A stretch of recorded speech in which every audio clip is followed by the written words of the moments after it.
unpack this further, joining me now is Oktay Tanrisever. He is a faculty member in the Department of International Relations at Ankara's Middle East Technical University. Great to have you here with us on TRT World. So President Zelenskyy is here in Ankara while major diplomatic talks are happening in Paris and Riyadh without Ukraine's presence, without Ukraine at the table. Is this visit by the Ukrainian president, is this a sign that Kyiv is worried about being sidelined in global negotiations over the war? Yeah, exactly. I think Zelenskyy has been concerned about being sidelined, and his main worry is to face a situation where a kind of deal was imposed on him. This could affect his political career. This is the reason he tries to be part of this negotiation process and intensifies dialogue with global leaders, including President Erdoğan. As you know, Ukraine negotiated with Russia at the very beginning of the war, and probably Zelenskyy this time would request Turkey to revitalize this kind of meeting between Russia and Ukraine. I think this time Zelenskyy could benefit from such a mediation process where he could take greater part in the negotiations for the future of Ukraine and the war. Now, Professor, President Erdoğan has managed to keep diplomatic ties with both Ukraine and Russia. Of course, talks have reached a crucial point now. I wonder, to what extent do you think Turkey now has influence over Kyiv and Moscow? I think Turkey has a great role to play, maybe in the next stages of the mediation process. But at this stage, I think all countries should be realistic about the current situation.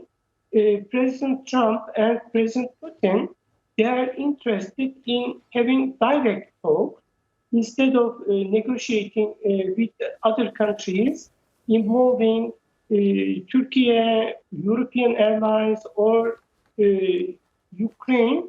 I think they would like to discuss this issue bilaterally among themselves, so that they will give the message that United States and Russia could settle this dispute. But realistically speaking, they need to mediate.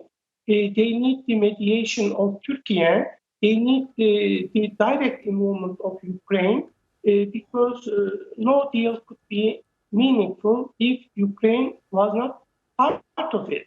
And Turkey, as a rare country with good relations with both countries, I think is best positioned to serve as a mediator. I think parties could return to Istanbul talks and proceed afterward.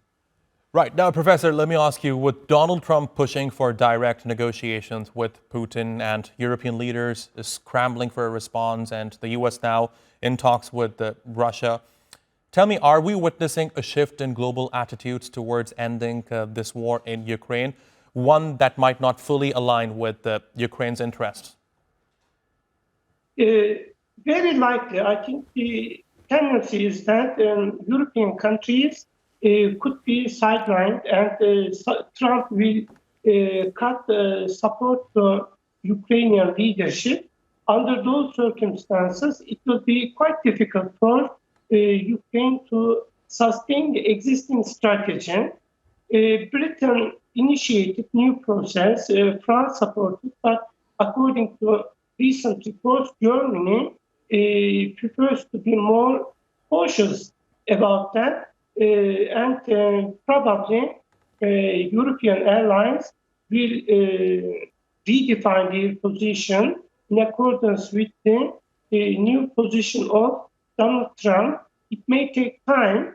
I think Donald Trump deliberately preferred to exclude European partners at this stage, but in the upcoming stages of this process, of course, Donald Trump will also talk to other NATO countries. There should be greater coherence within the Western world. But the previous stance of Europe doesn't seem to be sustainable under current circumstances. Professor Oktay Tanrisever, thanks very much for talking to me here on TRT World. I really appreciate your taking out the time.